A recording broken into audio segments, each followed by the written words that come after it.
Hello and welcome to the sixth form options evening for biology. My name is Miss Cook. At Hatton we follow the AQA A-level biology specification. This covers a really broad range of topics throughout both year 12 and year 13.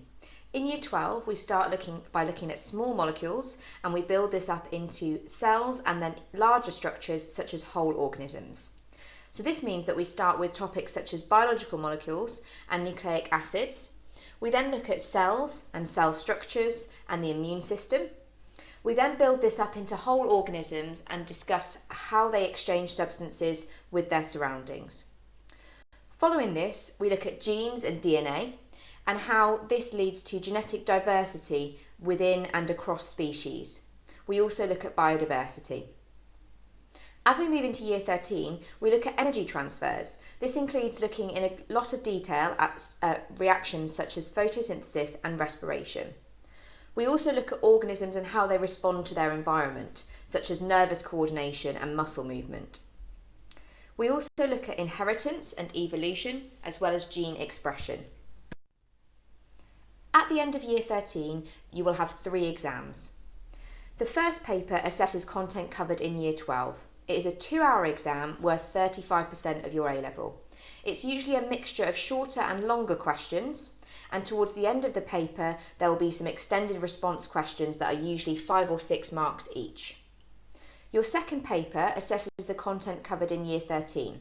It's also a 2-hour written paper worth 35% of your A-level. It also contains a mixture of shorter and longer questions. This time, the extended response questions are replaced with some comprehension questions, which involve you reading a passage of text and applying what you know to that context.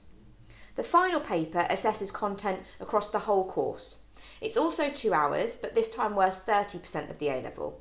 It contains a mixture of questions that look at content as well as practical techniques and your ability to analyse data.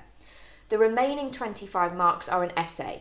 The essay is something that we look at closely in year 13 and do lots of practice on.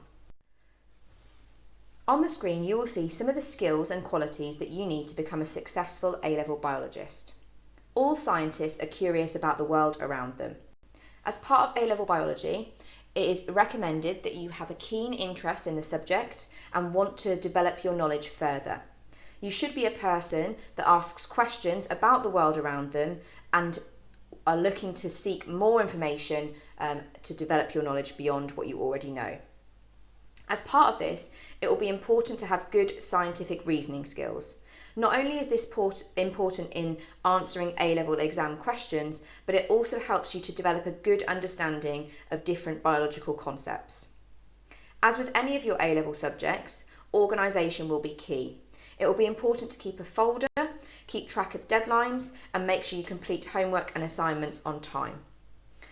At A-level, it's important that you are able to work independently and go beyond what is required of you for just your homework. We will expect you to communicate with us regularly and ask for additional work as needed throughout the course. For biology, it will be important that you can problem solve and think logically. Lots of the questions require you to incorporate this skill into your answer. There are also lots of questions that require you to use mathematical skills, such as analysis of data.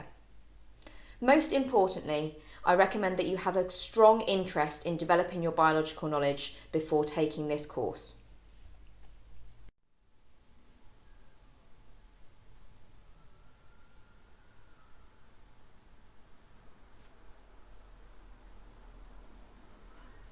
As you can see from these quotes, students find learning about the way organisms work absolutely fascinating. On the screen, I've put some examples of student work that they complete in their books. At the end of each chapter, students complete an end of chapter assessment, but we do complete lots of different exam questions throughout the topics as well, to ensure that students have a lot of practice at this before they complete the exams. We also complete practical work throughout the course. On the screen you can see an example of a heart dissection and a photosynthesis experiment. Studying biology can lead to a really wide range of careers. You might decide to go into a career that is directly related to biology, such as medicine and becoming a doctor, zoology or veterinary science, ecology, pharmacology, microbiology, conservation, or scientific research. There are so many lines of work to explore. Alternatively, you might wish to use the skills that you develop from studying biology in your future career. Businesses, education, and accountancy firms really look for the skill set that biology students have. To study biology at A-level, we require you to have achieved a 7/6 in your combined science GCSE, or if you study triple science, a 6 in biology. There is no longer any practical coursework. However, you do complete 12 required practicals as part of a separate practical endorsement qualification over the 2-year course. These require you to complete practicals, and we assess competencies as part of this. For example, being able to follow written instructions, using particular sets of equipment, and analysing data.